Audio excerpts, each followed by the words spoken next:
proses C, sehingga dia kembali lagi ke decision yang ke B ini, atau kita meletakkan kondisi di sini. Terus seperti itu selama ini masih bersifat true, gitu ya. Nah, apabila sudah false, artinya sudah tidak terpenuhi kondisinya, maka dia langsung berhenti. Nah, teknik ini mungkin kalian sudah sering pelajari ya, terutama mungkin dulu di semester-semester awal ada namanya algoritma dan pemrograman. Nah, di sana pasti pelajari bagaimana dasar dari menggunakan perulangan ini. Pasti dia di sana biasanya menggunakan bahasa pemrograman C++ ya. Nah, dari segi logikanya, alur kerjanya sama saja. Mungkin nanti kita menuliskan di PHP seperti apa, itu saja sih penyesuaiannya ya. Nah, kemudian selanjutnya, nah di looping ini atau perulangannya ada dua tipe perulangan. Yang pertama itu disebut dengan counted loop, artinya di sini perulangan itu dapat ditentukan, ya ditentukan sebanyak berapa ya melakukan perulangan, karena tadi kan kita bisa menentukan sendiri ya. Nah itu bisa disebut dengan counted loop. Nah di sini biasanya lazimnya menggunakan for ya perulangannya. Nah, kemudian yang lagi satu ada namanya uncounted loop, atau dengan kata lain selain ini ya, kalau ini kan counted ya, di sini uncounted berarti dia tidak ditentukan. Lalu kondisinya didapat dari mana? Nah, kondisinya didapat dari nilai, yaitu apakah masih bersifat true atau false gitu misalnya. Nah, ketika masih true berarti dia akan terus berulang ya secara terus menerus. Dia tidak terbatas. Kalau misalkan sudah false baru dia berhenti seperti itu. Nah, di sini umumnya digunakan while atau do while. Nah, nanti kita akan praktekkan bagaimana cara kita menuliskan for di PHP, kemudian bagaimana kita menuliskan while dan do while di PHP. Nah, seperti ini sintaknya. Ini kalau for ya. For ini berguna untuk melakukan perulangan yang sudah ditentukan terlebih dahulu awalnya berapa. Nah, kemudian baru dijalankan sampai kondisinya itu selesai ya. Nah, bisa dilihat di sini contoh perulangan di PHP. Nah, jadi sintaknya seperti ini ya. Pertama itu adalah for ya. Strukturnya dulu yang di atas ini ya. Kemudian baru awal. Nah, di sini kita bisa menentukan nilai awalnya. Dia mulainya dari berapa gitu misal. Kemudian baru dia mengecek kondisi. Nah, biasanya kondisi ini kita bisa menggunakan operator pembanding ya. Dengan membandingkan terhadap kondisi awalnya. Kemudian selanjutnya baru ada penambahan. Nah, penambahan ini tugasnya nanti untuk melakukan perulangan sebanyak berapa, atau nanti ketika nilainya ditambah nanti dia cek dalam kondisi kalau misalkan masih terpenuhi berarti dia akan terus melakukan pengulangan. Nah, ini tugas dari penambahan ini. Baru di dalamnya kita bisa tuliskan kode untuk dijalankan, atau mungkin perintah-perintah apa yang kita ingin jalankan secara berulang. Nah, kita bisa ketikkan di dalam sini ya, di dalam kurung kurawa ini. Oke, nah kalau dalam PHP tulisannya seperti ini. Jadi for, kemudian kurung buka, kurung tutup. Nah, di dalamnya di sini kita bisa menambahkan awalan. Nah, di sini bisa diakhiri dengan titik koma seperti ini ya. Nah, ini adalah awalannya. Nah, kemudian di sini adalah kondisinya. Nah, kalau dalam hal ini awalannya ini dibuatkan sebuah variabel yang namanya i seperti itu. Kemudian nilainya adalah 1 ya. Berarti nanti otomatis awalnya adalah 1 seperti itu. Nah, kemudian kondisinya adalah dilakukan pembandingan antara variabel i ini ya, nilai ini, apakah dia itu lebih kecil atau sama dengan 10. Nah, kalau misalkan dia anggaplah 1 gitu ya, atau mungkin 2 kan masih terpenuhi ya, 3 itu masih terpenuhi, berarti dia akan masih mengulang. Dari mana dapat 1, 2, dan 3 itu? Tentu saja awalnya dari sini dulu, dari 1 ya. 1, kemudian dicek, oh ternyata masih gitu, dia akan mengulang, dia akan mencetak ini. Nah, kemudian di sini kan ada penambahan ya, ada i++, artinya nilai dalam variabel i ini ditambahkan sejumlah 1 setiap dia mengeksekusi program ini. Nah, jadi kan berurutan perjalanannya kan begitu ya, dari sini dulu dicek kondisinya, baru dijumlahkan. Nah, ketika dijumlahkan, tadi nilainya 1 berubah menjadi 2, kan gitu ya. Nah, ketika sudah 2, dicek lagi di sini, ternyata masih ya, karena di sini adalah lebih kecil dari atau sama dengan 10. Maka dia masih mencetak ini. Dijumlahkan lagi, nilainya adalah 3. Cek lagi di sini, ternyata masih. Berarti dia lanjut melakukan perulangan. Sampai nanti nilainya adalah 10. Nah, ketika sudah 10, Walaupun ini dijumlahkan ya plus 1, ini akan di stop ya, karena di sini kondisinya adalah sama dengan 10. Berarti nanti perulangannya atau dia melakukan perulangan sebanyak 10 kali ya, dengan mencetak nilai dari variabel I ini. Oke, bisa dipahami ya kira-kira ya? Saya kira sih bisa ya, karena ini mungkin sudah dibahas di pemrograman lain ya. Sama saja konsepnya, cuma tulisannya saja yang berbeda. Oke, nah untuk mencobanya, sekarang silakan siapkan dulu text editornya. Kita coba ini ya, bagaimana hasilnya gitu ya, bagaimana cara menuliskan kita di dalam bahasa pemrograman PHP. Oke, di sini kita bisa tambahkan file baru seperti biasa, seperti yang kita lakukan minggu lalu.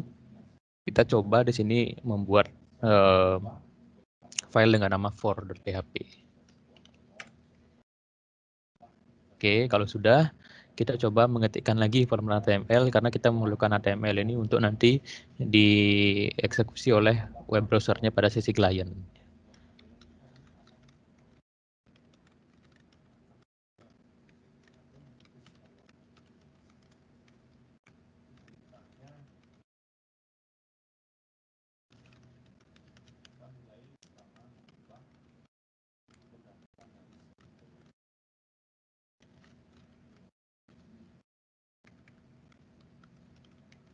Oke, kita ketikkan di sini seperti biasa PHP-nya.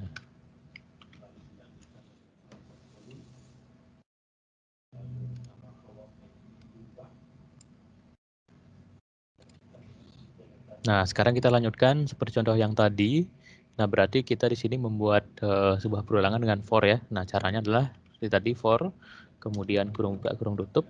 Nah, di dalam sini kita tentukan dulu awalannya berapa. Nah, di sini kita buat sebuah variabel ya, sama seperti tadi. Sebuah variabel i, kemudian nilainya adalah 1, titik koma. Jadi inilah merupakan awalan dari perulangan yang kita buat. Nah, selanjutnya kita buat apa? Selanjutnya kita buat kondisinya. Nah, kita buatkan kondisi di sini i lebih kecil atau sama dengan berapa? 20 gitu aja ya. Nah, di sini kita buat titik koma juga. Nah, berarti yang kedua ini adalah kondisinya. Oke. Nah, selanjutnya kita buat increment-nya atau penambahannya. Di sini kita bisa membuat i, variabel i dijumlahkan ya, plus jumlah 1. Jadi setiap dia melakukan perulangan dijumlahkan nilainya 1, sebanyak 1. Oke. Nah, di dalam kurung kurawa ini, disinilah kita akan meletakkan nanti kode yang akan dimunculkan ya apabila melakukan perulangan itu. Jadi kalau misalkan kita lihat dari sini yang sudah kita buat, kan intinya kita melakukan perulangan sebanyak 20 kali kan gitu ya, diawali dari 1. Nah, di sini kita bisa mencetak mungkin nilai dari i ini ya. Berarti kalau 1, selanjutnya pasti nilainya adalah 2 dan seterusnya gitu ya, sesuai dengan perulangannya. Nah, di sini bisa coba cetak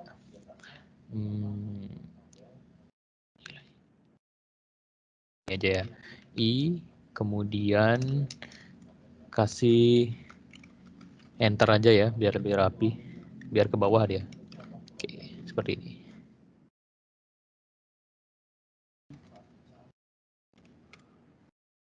Oke, kalau misalkan kita cetak dan sudah berjalan dengan baik kodenya, nanti akan muncul seperti ini ya.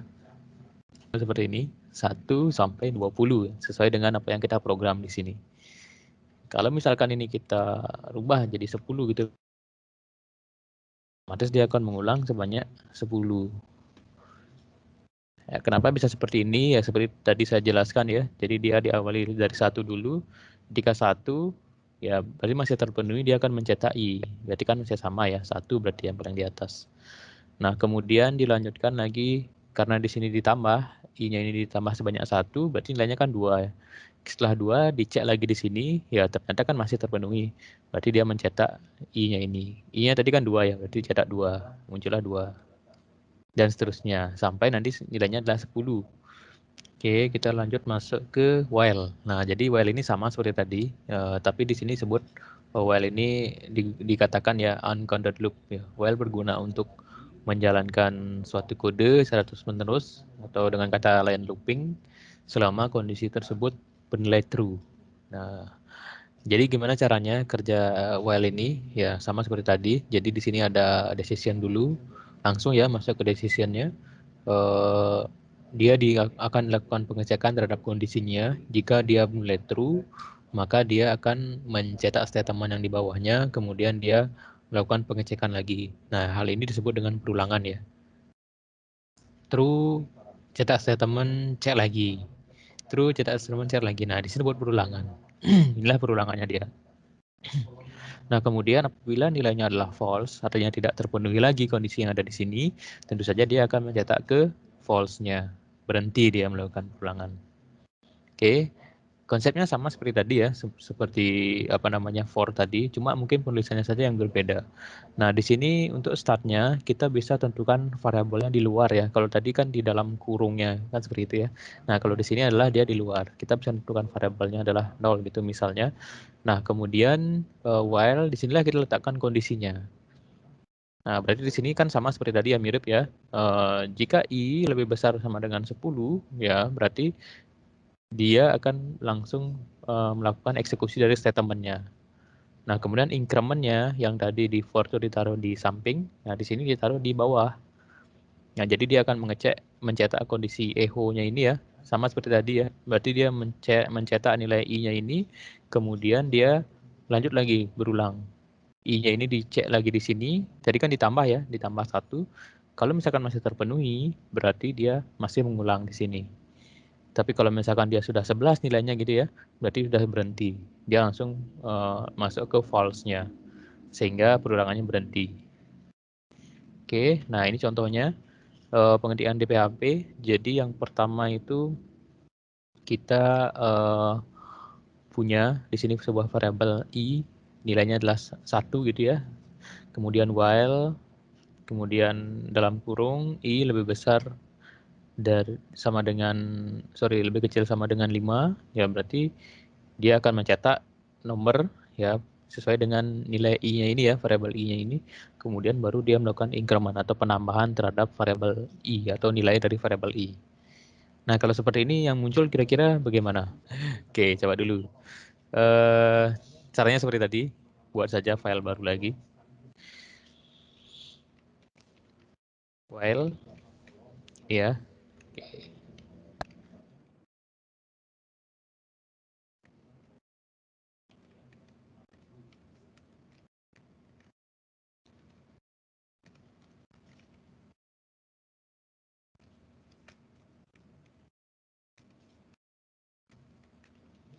Pasti banyak yang bertanya-tanya ya, kenapa kok kita belajar pemrograman web ya, yang mestinya kita membuat sebuah website, kenapa kita harus belajar operator, kemudian perulangan, segala macam. Padahal ini kan dari segi kita biasa menggunakan website kan jarang kita temui hal seperti ini. Atau mungkin uh, nggak kita sebagai user mungkin ya buat apa gitu ya mikirnya ya. Nah, tetapi inilah dasar dari kita untuk bagaimana kita bisa membuat sistem informasi yang mungkin bisa digunakan oleh klien kita atau mungkin pengguna web kita dengan baik ya. Ya, karena di balik informasi yang ditampilkan dengan bagus di sebuah website itu pasti ada proses-proses di dalamnya yang seperti ini. Nah, ini disebut dengan back end-nya ya. Nah, jadi kita sebagai programmer, kita harus mengerti betul dasar-dasar dari back end ini.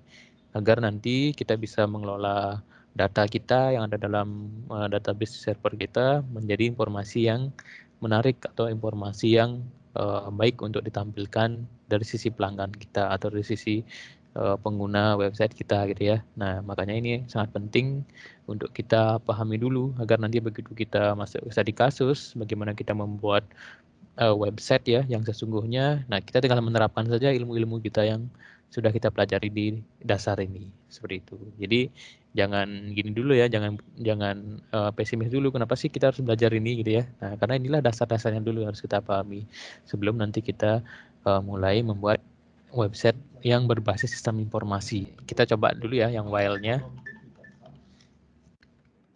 Ini kemudian kita coba di sini membuat sebuah variabel baru. Mungkin sama saja seperti tadi. Kita buat nilainya 1. Kemudian di sini kita lakukan perulangan gitu ya, sebanyak kondisi.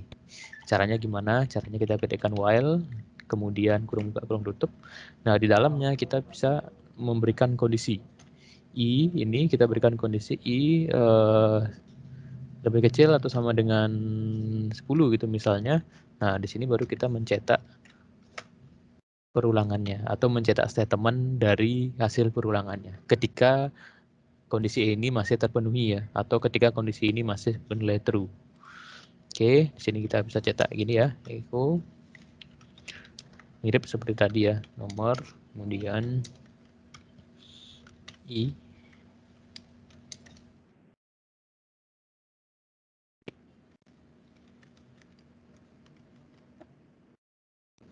Oke, nah di sini kita memerlukan lagi satu yang namanya increment atau penambahan. Penambahan ini berguna untuk melanjutkan pengecekan terhadap kondisi ini.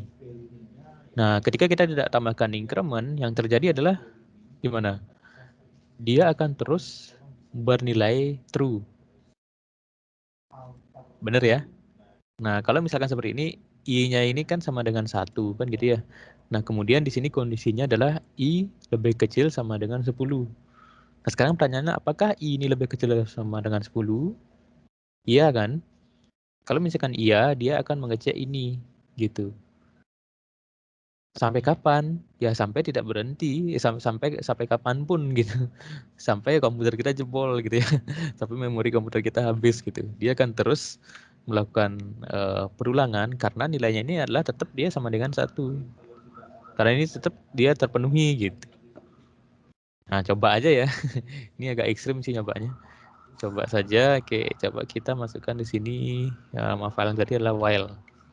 Oke, nah ini dia akan terus mencetak. Nah, kan nggak berhenti nih, terus muter sampai komputer kita jebol nih. Pasti kita stop aja ya.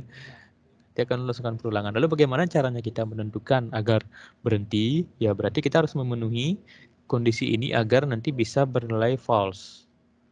Bagaimana caranya? Tentu saja kita harus menjumlahkan yang nilai ini kan gitu ya. Nah, di sini kita bisa tambahkan incrementnya I plus plus. Nah, kalau seperti ini kan sudah jelas ya. Jadi nilai pertamanya memang 1. Oke.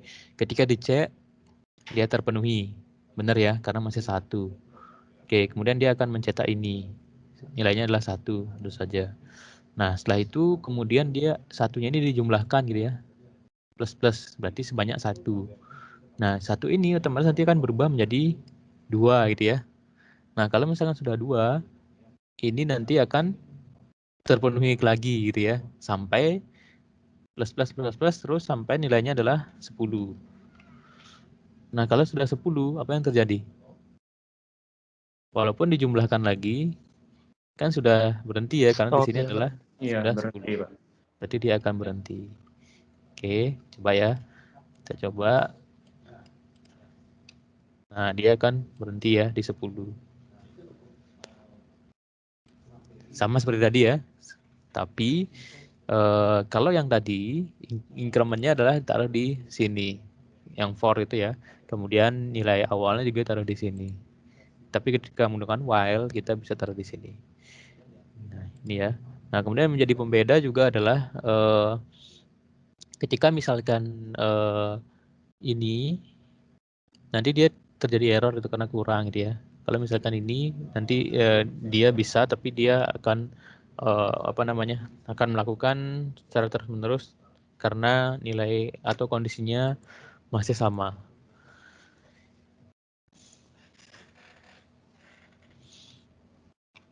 Oke, cukup mudah ya. Nah, itu ada while, kemudian lagi satu tekniknya ada yang namanya do while. Nah, do while ini sesuai dengan apa namanya, sesuai dengan namanya ya, berarti do kan. Nah, di sini berarti dia melakukan terlebih dahulu, baru dia mengecek terhadap kondisi yang ditentukan, apakah dia true atau false, seperti itu. Nah, sebenarnya dari segi konsep sama saja. Intinya kita melakukan perulangan terhadap atau kegunaannya adalah melakukan perulangan, nanti tujuannya untuk mengeksekusi kode yang ada dalam atau mengeksekusi perintah yang ada di dalam perulangan ini atau yang ada dalam statementnya. Nah, tetapi yang dilakukan di sini adalah berbeda. Dia akan melakukan terlebih dahulu ya, namanya do. Nah, do kemudian statementnya, kemudian baru dia melakukan pengecekan. Apabila kondisinya itu masih atau bernilai true, Nah, berarti dia masih melakukan perulangan ya, sesuai dengan do ini. Berarti dia kembali lagi ke atas. Karena di dalam statementnya di sini ditambahkan increment-nya. Oke. Nah, kalau misalkan dia false, berarti selesai dia melakukan. Nah, tapi yang menjadi pembedaan di sini adalah dia melakukan terlebih dahulu. Kalau misalkan kondisinya itu bernilai false gitu ya, karena dia melakukan terlebih dahulu, berarti dia akan mencetak saja ini. Walaupun sebenarnya nilainya adalah false gitu. Kenapa? Ya karena dia melakukan terlebih dahulu, baru dia mengecek kemudian. Berarti ada nilai yang dia cetak sekali, baru kemudian dia berhenti setelah melakukan kondisinya. Dia tidak melanjutkan gitu kata lainnya ya. Oke, nah coba diketikkan ya, coba dipraktikkan langsung di text editornya bagaimana menerapkan do while ini.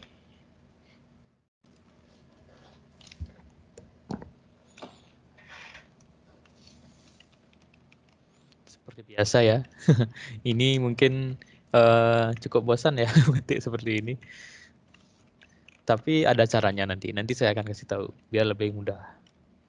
Sementara kita masih belajar, dulu kan masih melemaskan tangan ya, biar terbiasa kita mengetik format HTML. Tapi nanti ketika sudah sering atau sudah terbiasa, nah nanti ada cara-cara tersendiri agar nanti otomatis kita tinggal membuat logikanya saja.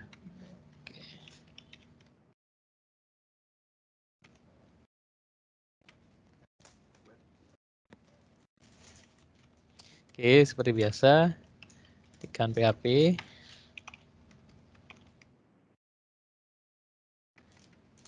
Nah, di sini kita bisa melakukan operasi seperti tadi ya, menggunakan do while. Yang pertama kita buat coba variabel i ya, sama seperti tadi. Misalkan nilainya adalah 10. Nah, kemudian do. Nah, di sini kita bisa membuat kurung kurowa seperti ini, buka tutup. Nah, kita bisa mengeksekusi sebuah atau kita memunculkan i ini aja ya, i aja ya, variabel i ini. Kemudian baru kita coba di sini menambahkan increment-nya i plus plus gitu misalnya.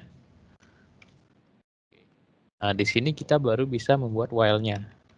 While buka kurung tutup, baru kita bisa menambahkan kondisinya. Misalkan 10. Oke. Kalau seperti ini kira-kira apa yang munculnya ya? Dia mencetak terlebih dahulu ya, do. Ya kan di sini kan dia melakukan terlebih dahulu dengan mencetak variabel i ini, di mana variabel i ini nilainya adalah 10. Benar ya. Nah, kemudian dia lakukan increment i ini kan ditambah 1 gitu ya. Berarti nilainya kan 11.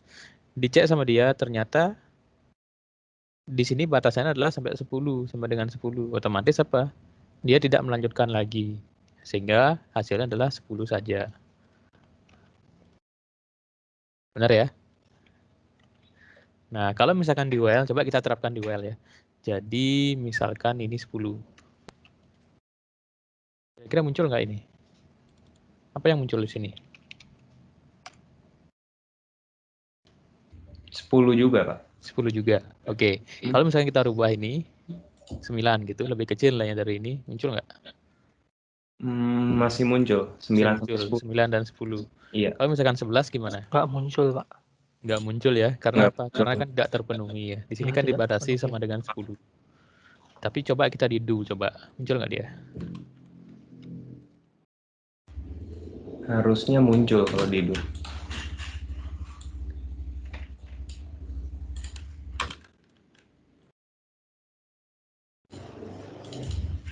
Muncul, Pak, 11. Muncul ya. Muncul. Ya, alasannya ya karena tadi itu ya, karena dia melakukan terlebih dahulu, mencetak terlebih dahulu, meskipun di sini kondisinya false. Ternyata ini kan false ya, 11 ini kan sebenarnya kan false.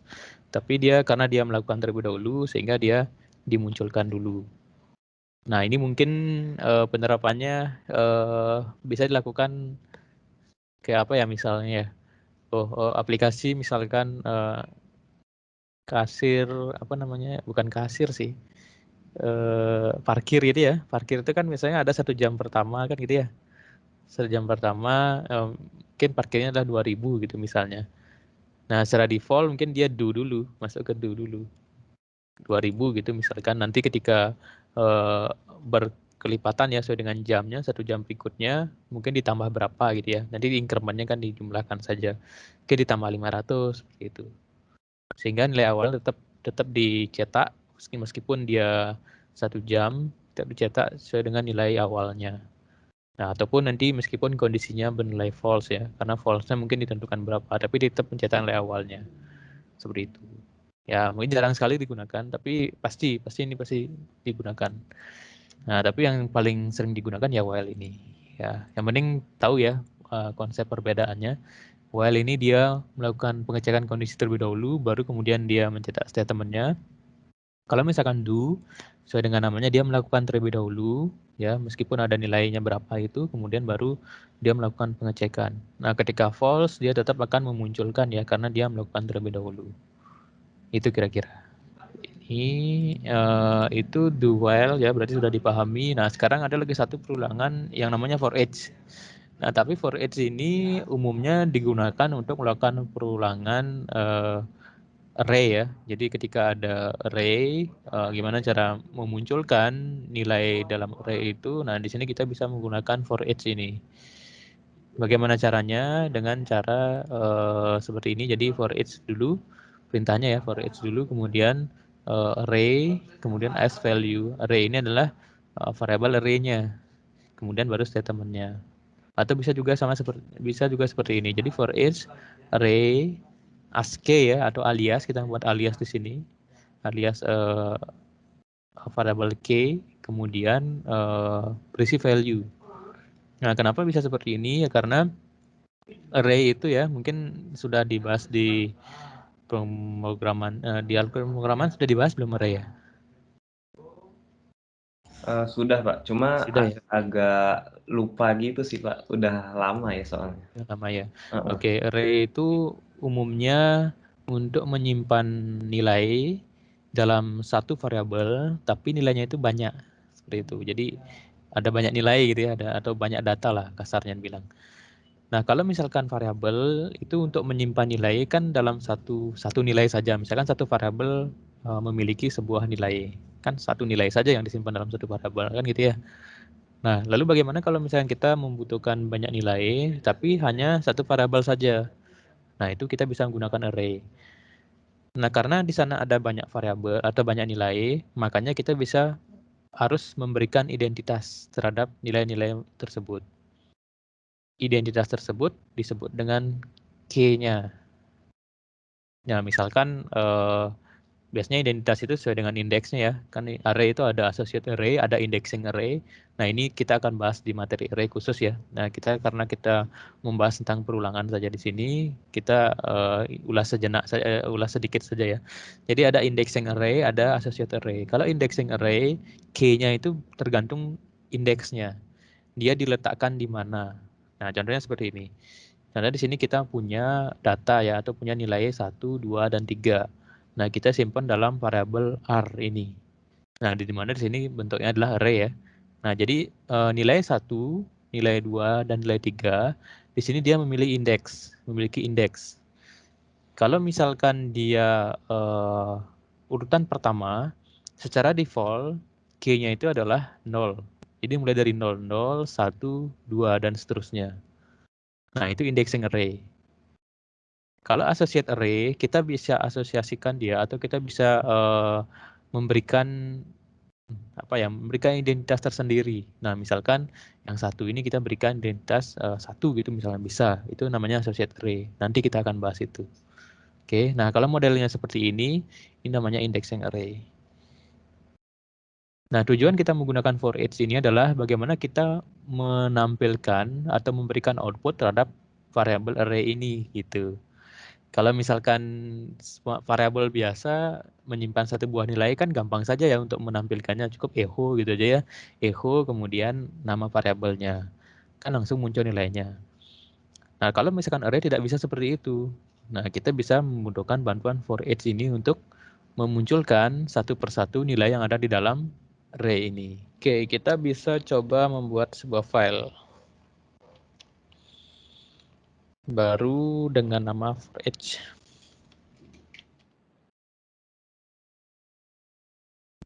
Ini seperti biasa ya. Biar makin lentur tangannya, biar makin lentur jarinya mengetikkan HTML.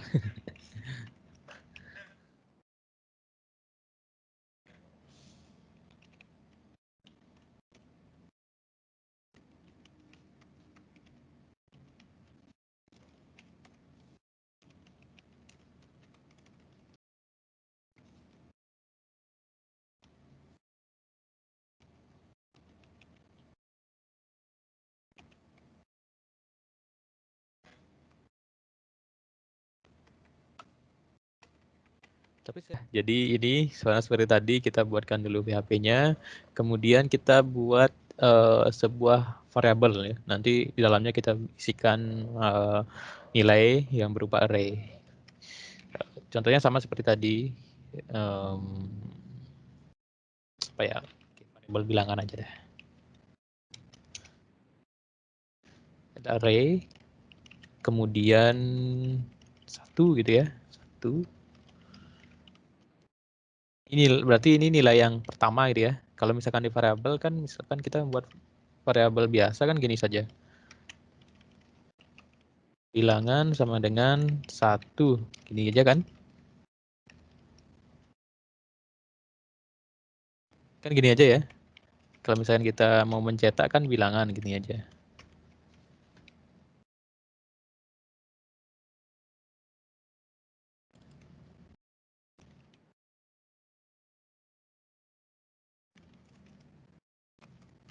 Nah, kan seperti ini.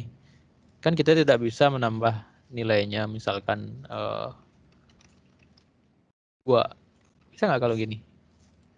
Nggak bisa ya, error dia. Dapat. Begitu, berarti bilangannya cuma bisa menyimpan 1 saja gitu. Entah itu berupa string atau teks atau berupa number atau integer dan lain-lainnya. Cuma 1 saja. Nah, karena kita di sini membutuhkan menyimpan banyak nilai, nah kita bisa merubahnya dengan menggunakan array. Array seperti ini. Oke, nah berarti ini bisa ya 1, 2, kemudian di sini kita bisa 3 seperti ini. Nah, lalu kalau misalkan sudah seperti ini, ketika kita ingin cetak gitu misalnya ya, itu tadi kan gini cara nyetaknya kalau variabel biasa. Nah, coba kita cetak ini, bisa nggak? Nggak bisa, karena dia modelnya adalah array atau bentuk datanya adalah array. Nah, disinilah kita menggunakan for each ini. Nah, caranya gimana? Caranya bisa mengetikkan for each ya, for each. Kemudian kurung buka kurung tutup. Nah, di sini kita ambil variabelnya yang mana akan kita cetak gitu ya. Tadi kan bilangan ya. Dan as k. Nah, kita bentuk k-nya, kemudian kita ambil value-nya nanti. Value-nya, karena kita akan mencetak value saja. Artinya value-nya ini kan nilainya ini ya, 1, 2, 3. Oke, nah di sini baru kita kurung kurawa.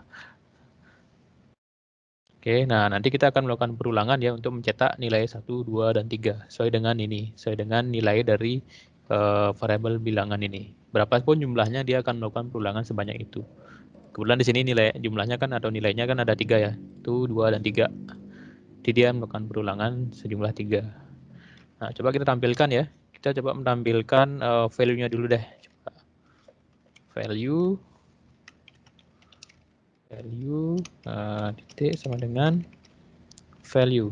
Seperti ini.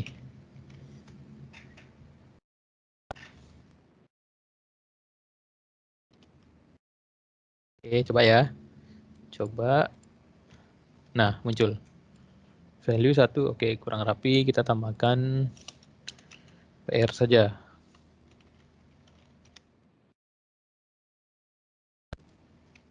Nah, value 1, 2, dan 3. Sama persis ya. Kalau misalkan ini, coba. Coba tambahin ya, 4. Nah, muncul. 1, 2, 3, dan 4. Inilah value-nya dia. Lalu kemudian, bisakah kita mencetak K-nya? Ya, tentu saja bisa ya. Nah, ini K-nya sudah kita buat tadi. K-nya mungkin buat di sini aja. K-nya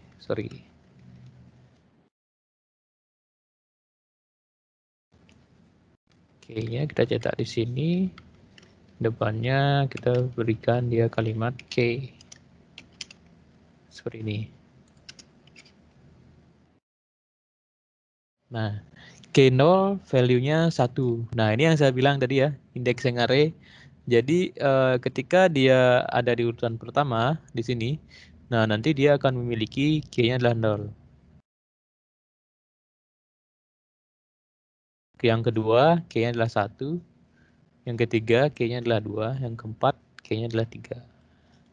Nah, inilah array itu harus mempunyai K-nya. Untuk apa? Ya karena di sini kan ada banyak data dijadikan satu ya. Tentu saja kita harus memberikan identitas unik terhadap data-data tersebut atau nilai-nilai tersebut.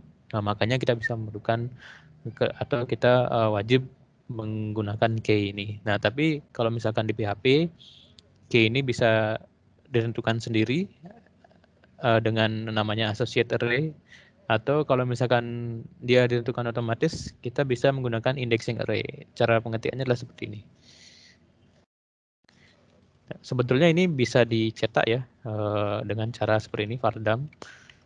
Kita bisa menggunakan fungsi vardam untuk memunculkan bagaimana sih bentuk array ini secara kasar gitu ya. Kalau ini kan sudah diolah ya, artinya kita sudah mengolahnya akan memunculkan sesuai dengan keinginan kita. Nah, kalau misalkan kita lihat bentuknya dalam bentuk dasarnya atau bentuk kasarnya, kita bisa menggunakan fungsi vardam ini. Oke. Nah, seperti ini. Ternyata bentuknya adalah seperti ini. Jadi ini adalah array ya, ada 4 value-nya. Nah, di mana di indeks ke 0 ya, dia string ya, jumlahnya 4, nilainya adalah 1. Indeks ke 1, nilainya adalah 2, indeks kedua, nilainya adalah 3, dan seterusnya. Gitu ya. Nah, ini sebenarnya bentuk dari indexing array. Nah, di sini kita membutuhkan bantuan for each untuk melakukan perulangan agar kita bisa mencetak satu persatu nilai yang ada di dalam array ini. Caranya adalah seperti ini, for each bilangan as k, kemudian value. Nah, value-nya kita bisa munculkan, termasuk k-nya juga kita bisa munculkan.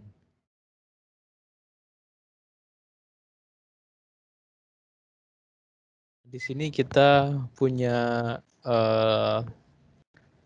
sebuah kalimat di mana depannya ada nomornya ya. Nomor 1 adalah bilangan ganjil, 2 adalah bilangan genap, dan seterusnya. Nah, tapi di sini ada warna-warninya gitu. Kalau misalkan dia bilangannya ganjil, dia berwarna merah. Kalau misalkan dia genap ya, berwarna hitam. Nah, silakan buat yang seperti ini ya. Menggunakan for boleh. Menggunakan while boleh. Ya, tinggal tambahkan logikanya lagi sedikit. Tinggal tambahkan kondisi apakah dia ganjil genap. Ketika dia ganjil, dia memberikan warna di tulisannya. Silakan. Itu dulu hari ini. Terima kasih partisipasinya. Sampai bertemu minggu depan. Selamat siang.